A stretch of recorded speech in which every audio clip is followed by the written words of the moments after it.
Please join me in welcoming Dr. Zuberi to the stage.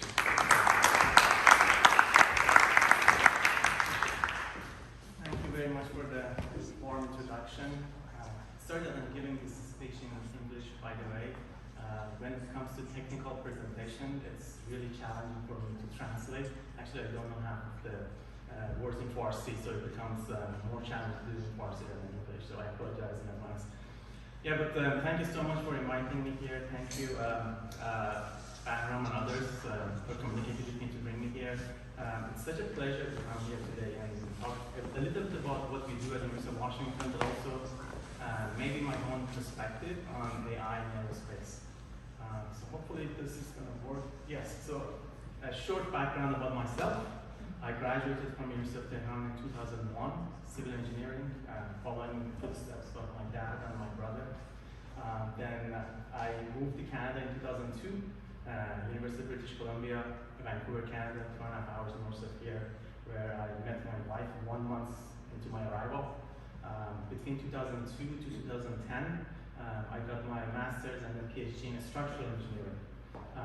And then between 2010 and 2012 at UBC, I was a postdoc, and I helped to establish a national research center in Canada called CRM, focusing on manufacturing. Between 2012 to 2019, I joined that center as a lead scientist, but also a lecturer at the University of British Columbia.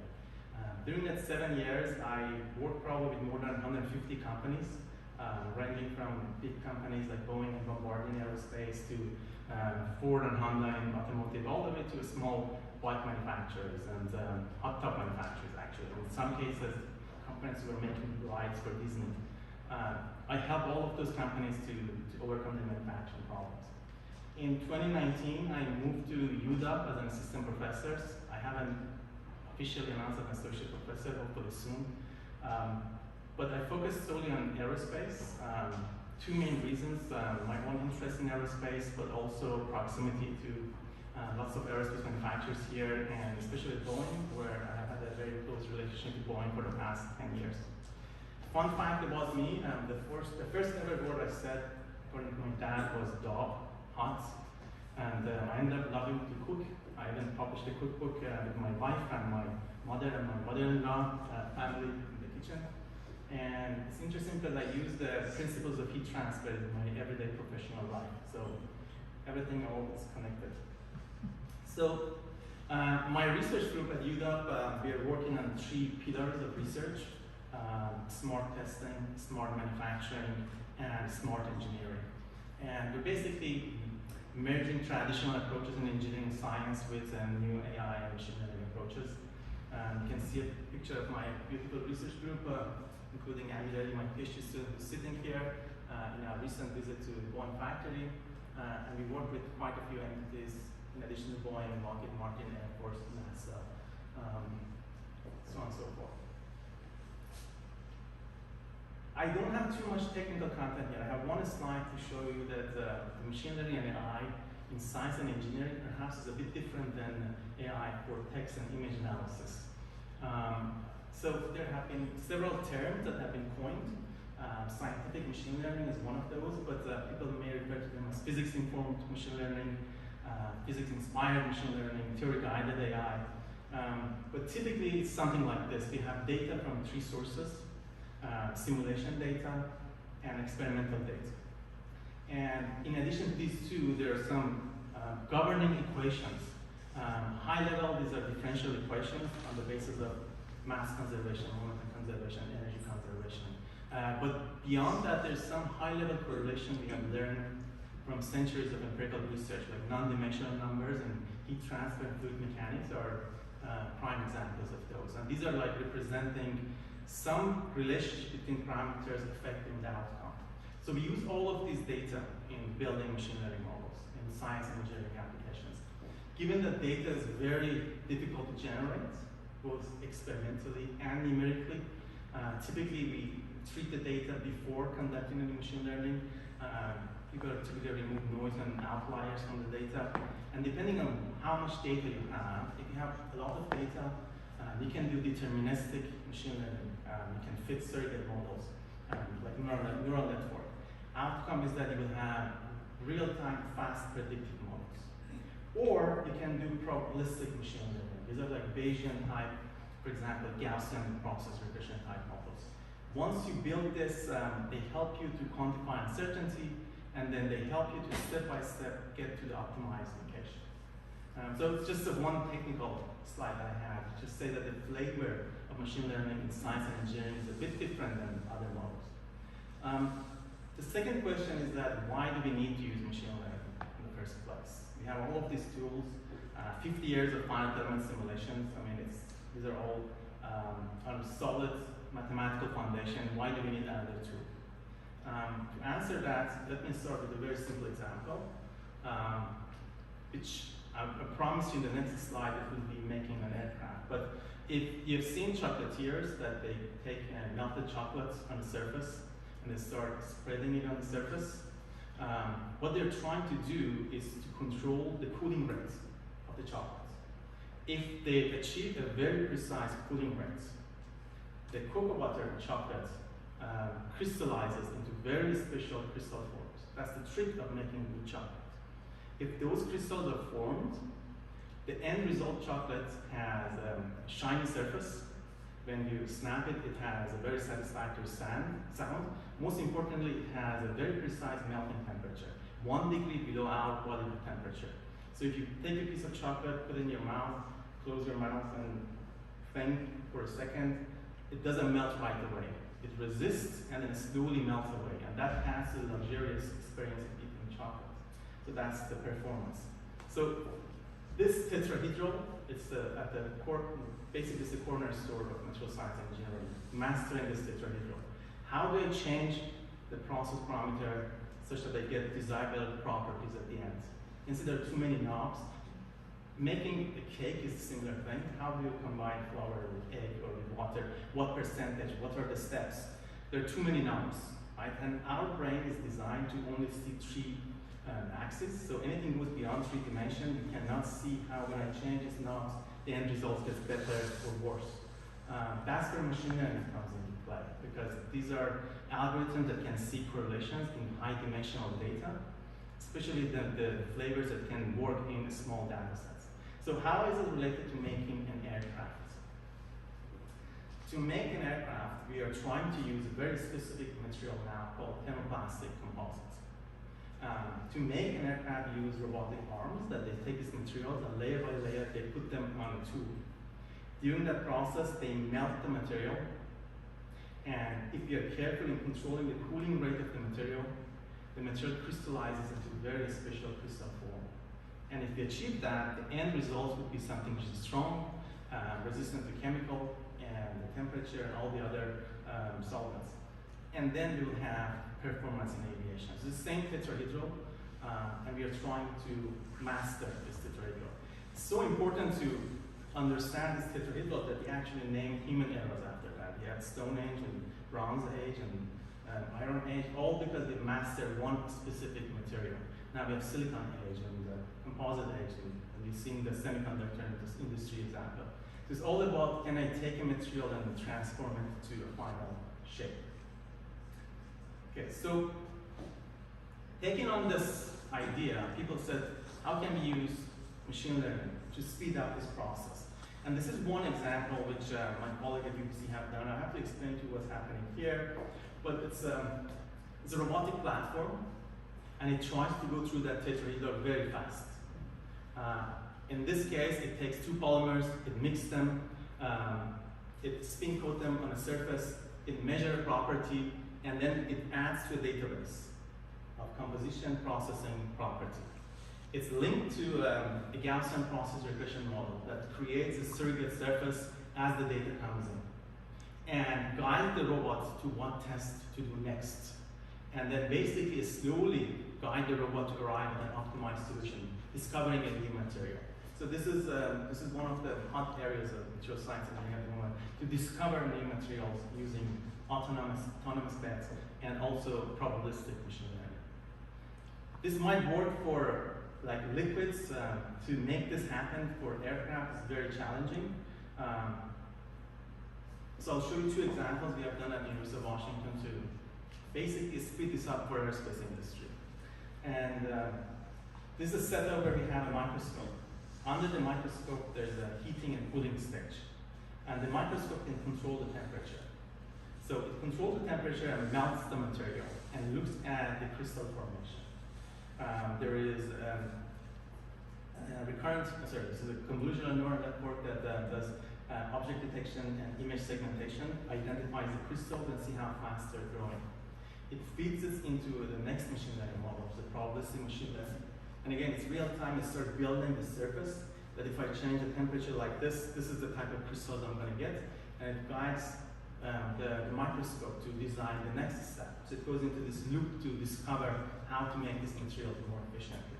So it's one way of doing it. But for aerospace materials, you also need a bit of power to break them, to analyze them.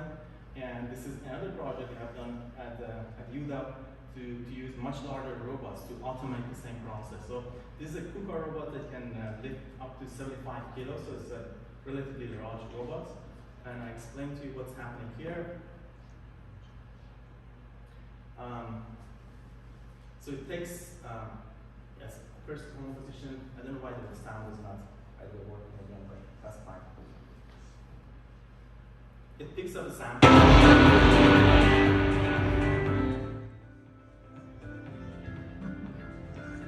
Picks up the sample, analyze the microstructure, and then put it inside the testing machine, and then load it to failure. And once it's done, it takes it and take it for more analysis.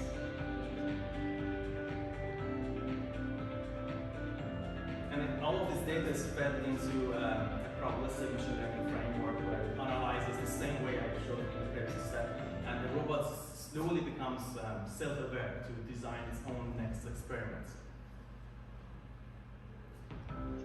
Okay, so let's move on from the material and talk about how we are making an aircraft. And to do this, I'm going to go inside the Boeing factory in Everett, and I'm going to walk you through some of the steps where we have developed and implemented solutions for aerospace industry. So this is a factory that Boeing built, I'm going to say in 2016, where they had a lot of cash.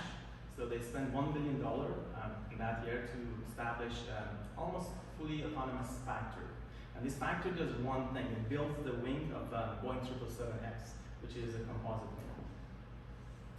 So to walk you through this, I'm going to do another comparison, and that's making lasagna versus making an aircraft. I'm going to go step by step for you to see how these are related. Fun story, I used the same slides in a short course in Italy a couple of years ago, and there was a bit of backlash about my style of cooking lasagna with my Italian students. So I've removed the details of how this is high-level lasagna. It's not details of, okay, these are all the steps. So I learned my lesson not to show all the details of the cooking. But making lasagna, making an aircraft. The first thing is that you're choosing ingredients. So do you cook your sauce at home, or do you buy it ready? Noodles, the fresh noodles, do you make your noodles? Do you buy dry noodles? Is it the type of noodle you have to boil, or it just directly goes into the pan? For composites, for aircraft composites, the same thing. You start with a liquid equivalent of sauce, in this case it's epoxy. You start with carbon fiber, which is equivalent of noodle sheets. If you're lazy, you can buy your frozen lasagna and just heat it up. They do the same thing in aerospace. They buy pre-mixed frozen combined epoxy and carbon fiber and use it for production. You prepare your noodle, you cut them, you start putting them layer by layer and the sauce between them. You do the exact same thing to make an aircraft. You take all these sheets, you start cutting them to specific shapes, and you start placing them inside molds. So these sets are all completely parallel. But of course, we don't do it by hand for making a large aircraft. We have to automate the process. So this is the automation in the factory. It's basically a robotic arm that places those layers instead of someone does it by hand. This is the same robot that I mentioned that has to heat up the material before placing it, and here they're building a section of a fuselage using this process. It's basically a fancy tape dispenser, if you think about it, but quite expensive tape dispenser. Okay. So, but when you're using robots make mistakes, just like human, and you have to find it and correct the mistakes. If I turn back time, in 2005, 2006, when we were making aircraft, this is 787, this is the process of inspection back then. This is the process of making the fuselage, the section of the fuselage for 787. And there's a worker, there are two people working here. One is the lady on top, which controls the robots, and there's another person at the bottom, typically with a flashlight. And once in a while, they stop the process, the person goes with the flashlight and try to see if there's a mistake. If there's a mistake, they have to stop the process, they have to come and repair that section. And this was technology from 20 years ago. Now it's all automated, thanks to machine vision. So this is the way we are doing it now, and this is the picture from the Boeing Air factory. So there is this gantry system that moves parallel to the robots. On the gantry system, there are cameras, typically 3 cameras, high-resolution cameras, and there are laser scanners and laser projectors. As the process is continuing, the real-time data comes in. It goes inside a classification model. And the classification model in real time identifies if there's something wrong. For example, a piece of plastic is stuck to the surface, so we have to clean it up. And it has the power to project a message onto the troublesome areas and stops the process on its own. So it's autonomous in a way that stops it and waits for the worker to come and repair it. In the previous version, when we were doing it by hand, by this method, the accuracy was around 75%. With this method now, the accuracy is 99%. So we have gone well beyond human capability. And this technology was actually developed by one of my colleagues at the University of Washington. Okay, the next step of cooking is you select your cookwares, and if you're making lasagna, you might use oven, and you might use cast iron and cook it in the oven, or you might use an instant pot, and you can use all of those things. In industries, equivalent of that, you can use an oven, you can use a heated tool, which is similar to cast iron, or we can use an autoclave, which is similar to instant pot. It's a pressure vessel. So this section is very similar to what we do when making lasagna. You set the temperature like 350, 2 hours, 3 hours, and then you come back, and that's 1 hour probably for lasagna, and then you come back, and hopefully it's done. The same thing they do it in aerospace. They load up an aircraft components into an autoclave. This is a section from Airbus A380. They set the temperature and they wait, and it's done hopefully. But there's a problem with this process in aerospace. I do another comparison with cooking. This is a very common scene. There is a large pressure vessel. There's a worker loading the pressure vessel with lots of parts.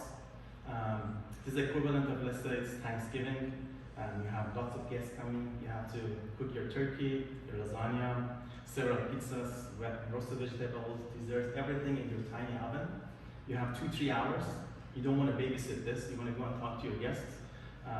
So how do you do this? They have different temperature profiles to get to the final good results. Do you open the oven once in a while? Check what's the process that you're doing. This guy in the factory has the exact same dilemma. How do you put all of these things all together at the same time? So this was the very first project we did at UW with Boeing with 3 of my master's students. And we said, wouldn't it be nice if we actually make the autoclave smart? And that's what we did at the end. So this is a patented solution at the moment where in the autoclave, every part has a thermometer attached to it. All the data comes into a data acquisition system.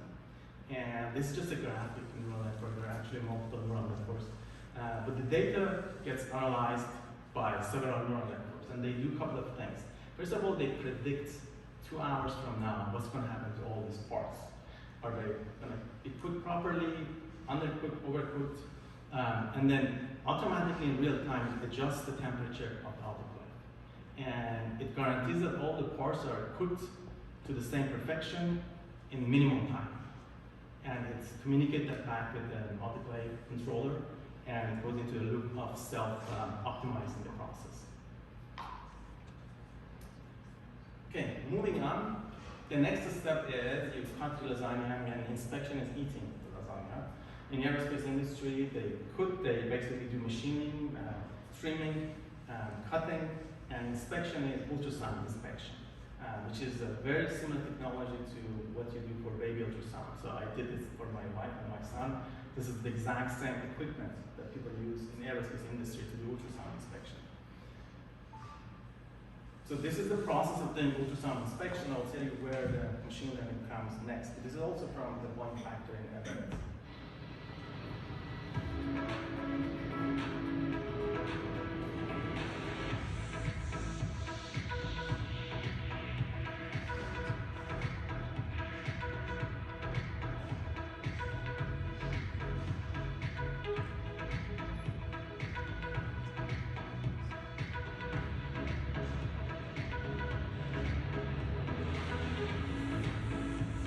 It pumps water between the probe and the pore, similar to when you're going to do ultrasound, they put gels between your body and the probe. It does this exact same thing, but it uses water in this case.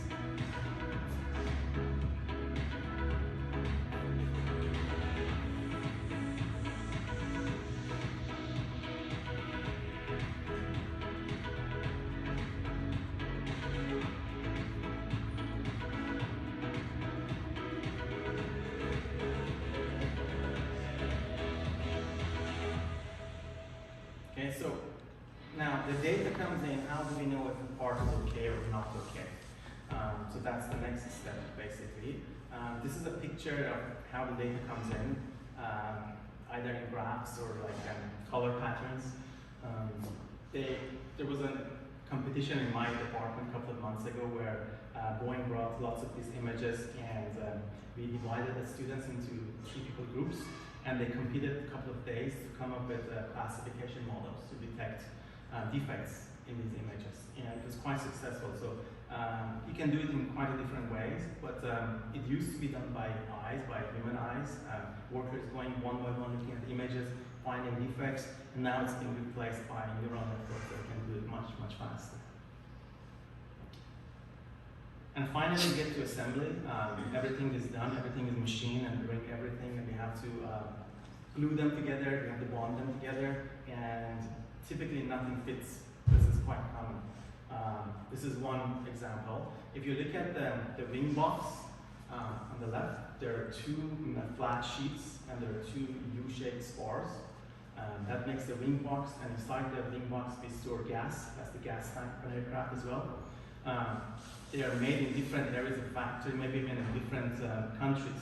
They're all brought into the assembly site, and nothing fits at that point, typically.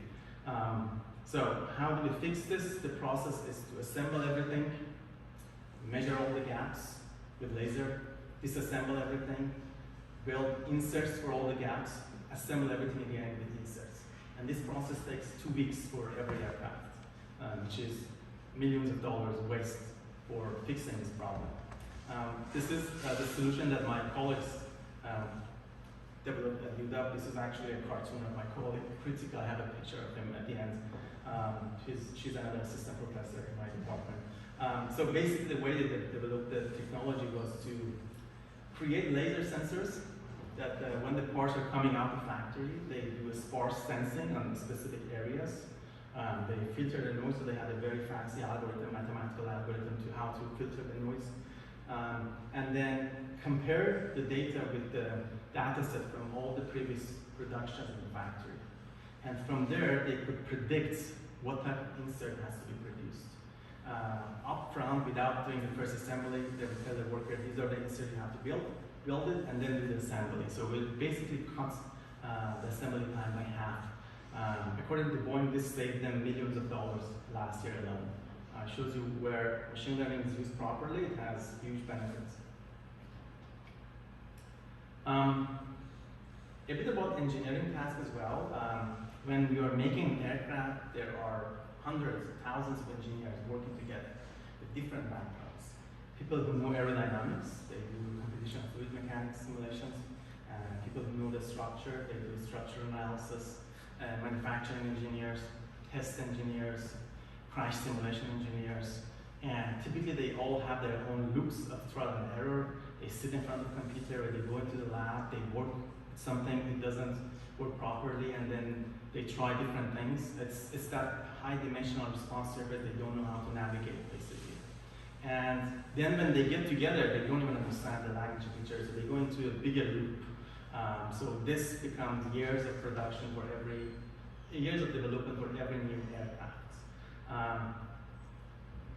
We tried to help this in two areas. One was to speed up the simulation so that at least engineers don't need to wait long for every simulation they do. This is one example which we developed, and now it's a commercial tool that Boeing and other companies are using.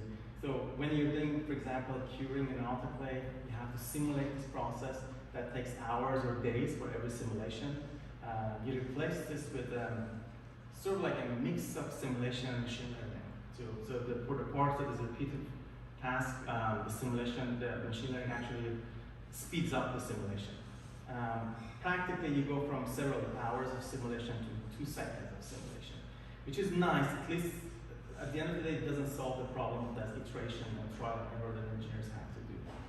So there was another solution we recently developed with Boeing, which is, there has 2 patents on it now, and it actually recently won the best award for the computational platform in 23 in the NAFEM conference. Thank you.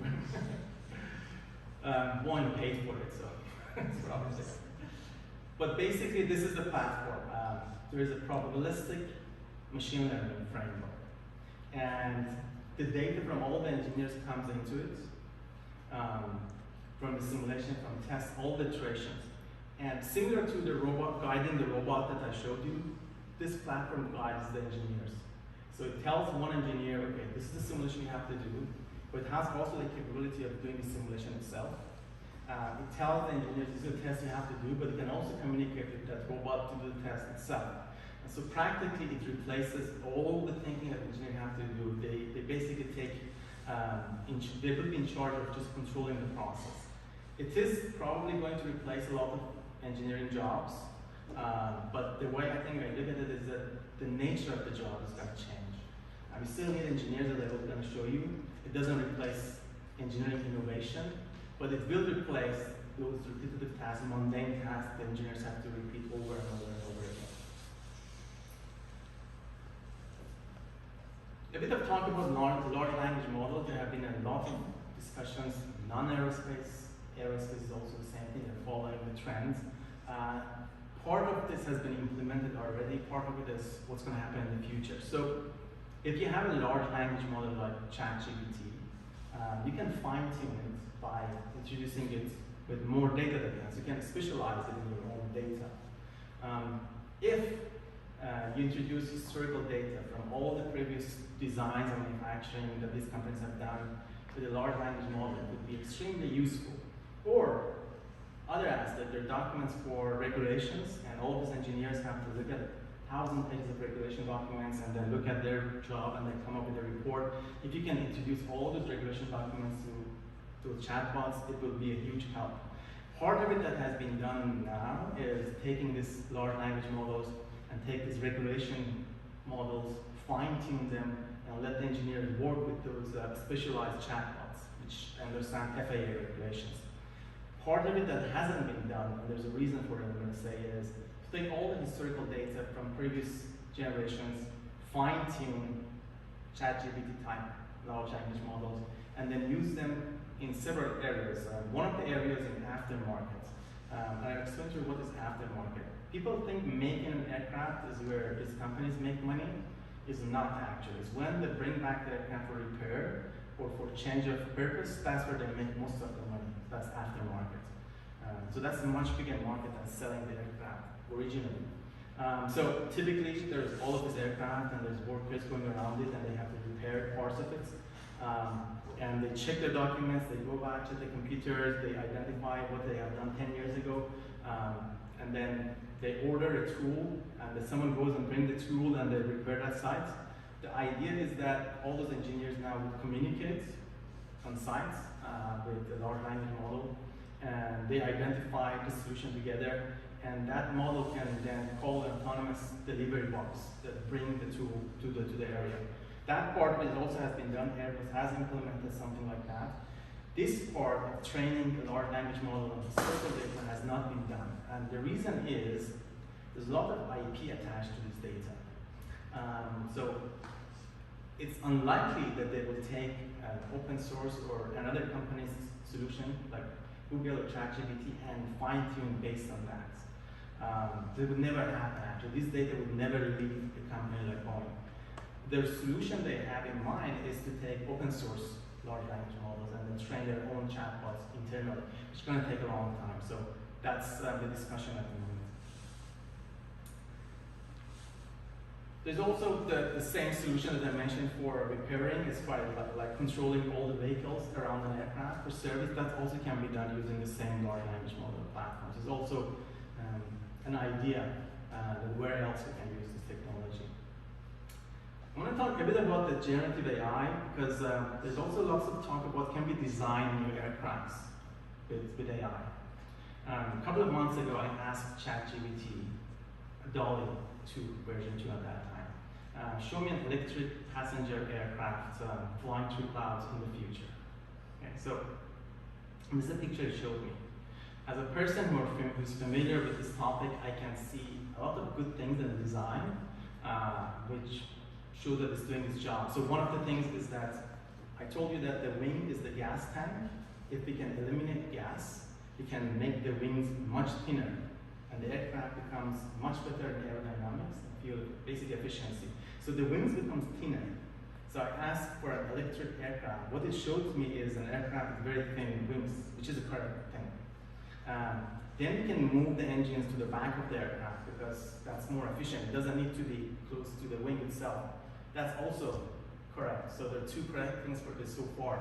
I posted this on my LinkedIn, and there's lots of people who are familiar with aerospace. They immediately started commenting, okay, there's no windows for passengers, which could be a good thing because it eliminates the stress around those areas.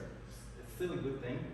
There's no cockpit, there's no window for the pilot, which means there's an autonomous aircraft. So all of those are proper checkboxes. So it actually did a great job in finding a solution. But is this innovation? I would say no, because I already knew about all of these things. At its core, these generative AI models, this one, which is like an image generation, this diffusion-based models, are doing supervised learning. They look at what people have discussed in the past, and we have discussed similar things like this in the past, and they come up with a mix of those solutions. There's no innovation here. It's based on the discussion we have had in previous designs. So if I look at why that's the case, Douglas III aircraft from 1935 is an iconic aircraft, almost 90 years ago. It's so iconic that we never changed the design of an aircraft in the past 90 years. We designed it, we built it, and every aircraft after that looks exactly the same shape. Just fast forward 90 years, 777X is similar shape. It's the cigar-shaped type fuselage, and the wings and the design is not an aerodynamically efficient design, but we never change it because there's this mentality in aerospace: if something works, you never change it, never rock the boat. It's just the same process. So if you design and you train a large language model based on all of the 90 years of evolution of aircraft, it's all the same design. You can't expect to have something which is drastically different. So how do we do innovation in real world? These are 3 innovative programs funded by the US government through NASA, basically. 2007, 2016, and then 2023. And they were trying to come up with more efficient aircraft designs. For each of these, hundreds of engineers that worked together. It was like billions of dollars, years of development, lots of brainstorming, thinking outside of the box to come up with these solutions. And you can see how drastically different they are. One of them is a blended wing body, which is extremely efficient in terms of aerodynamics. Electric aircraft, you can see the design of the thin wings. The wings actually has changed, but we cannot go to very large electric aircraft because our batteries are not that efficient at the moment. And this new one from Boeing is like a hybrid aircraft. So for takeoff and landing, it uses gas, and for cruising, it uses electricity. So they need much less gas. As a result, they can make the wing much thinner, and they went into this truss-braced wing, which we never had before. It's a completely new design, right? So this is called innovation, and that's what I'm saying. None of these AI models can replace innovation the way we are doing engineering at the moment. Maybe a decade from now. But at the moment, the supervised learning models we have are not good enough for our application, at least. I tried one more time. This is now with DALL-E 3, and you can prompt it. So you can prompt it to give you the proper answer. So my question was, give me a design with blended wing design. So it's a blended wing, which has a meaning that you have to combine, to merge the wing with the body. Give me a design which is not a blended wing, but I immediately recognize that. Anyone who has done any bit of aerospace engineering knows that design. So design at Boeing 787. The shape of the wing, that's a curve, is like a bird, basically, which was the iconic design of 787. So it just copied an existing design again without doing more innovation. So still a lot of push on can we do innovation with generative AI, but at the moment we haven't been successful. The other area which is a hot topic is trustworthy AI. Can we really trust AI when we are making them autonomous, especially for an aircraft? Do you trust an AI to take the lead and become the pilot of your aircraft, for example? And you've seen examples of that. There's classification errors. It's quite common in autonomous driving that they know they have problems. There's hallucination of AI, that just makes up facts. For a small data set, this is a thesis from MIT from a couple of years ago, which is quite revealing. The name was coined as little AI. And the idea is that when you have tons of data in some area, these AI models work. The moment you move away from data, it just breaks down. They don't know what to do. And this is also a common thing in autonomous driving. Like this a couple of years ago, it was a common thing. I had a meeting with the AI head of Tesla 2-3 years ago. And there's a lot of cases when you have billions of images for that case. And the classification model looks at the image and can identify it. Then you switch to areas that you only have 1,000 or 2,000 images, and you really cannot trust AI in those cases. So the solution is that when they have a lot of data, they trust AI. When they get to those small areas, they switch off the AI. They turn back to 20 years ago image analysis methods. So they still rely on those techniques. So I'll show you one example of how trustworthy was achieved, and this is called an autonomous aircraft by Boeing. It's a Cessna Caravan aircraft. On the aircraft, there are tons of computational power, a lot of cameras, and the aircraft is designed to do autonomous landing and flying, but also avoid collision mid-air. I'll show you how they achieved assured autonomy in this case. We at Boeing, and those across our industry, are exploring how artificial intelligence and machine learning can bring game-changing autonomy capabilities to aircraft in areas including perception, decision-making, and even path planning. But we're not going to field those capabilities on our products unless there is industry acceptance, and we have the technologies and processes that we can use to prove to ourselves, our regulators, and our customers that AI and machine learning technology can be introduced safely. This would include education with pilots and transparency with the traveling public. On the deck was a flight demonstration of a Boeing neural net and real-time flight software that rerouted our airplane to avoid an impending mid-air collision. In this demonstration, we also added real-time flight software from Collins Aerospace and the Kestrel Institute that was a runtime monitor of our neural net's behavior. This software took the neural net out of the loop if it was determined that the neural net route was unsafe. In which case, the monitor switched in real time to a backup algorithm, not based on our neural net, that created a safe but less efficient new route. In summary, what they do is that every time there's a prediction by neural network, there's a backup check to make sure it's not nonsense. So they can turn it off anytime they want to make sure it's assured and it's safe. But the idea is to do at least the first version of all the freight aircrafts in the future autonomous. So you're not going to see pilots in those. For commercial aviation, so far there's no talk of replacing the pilot. But at some point, I think that will come as well in the future. And I'm going to finish my talk with this slide, which my colleagues at the UDA put together on what are the other areas that we can use AI in aerospace. I didn't cover everything. I just covered some small areas. But it goes well beyond what I've shown you today, and I think there are more exciting times ahead of us. That's all. Thank you so much. If there's any questions, I would be happy to answer. Again, sorry that I did all the talk in English. Thank you.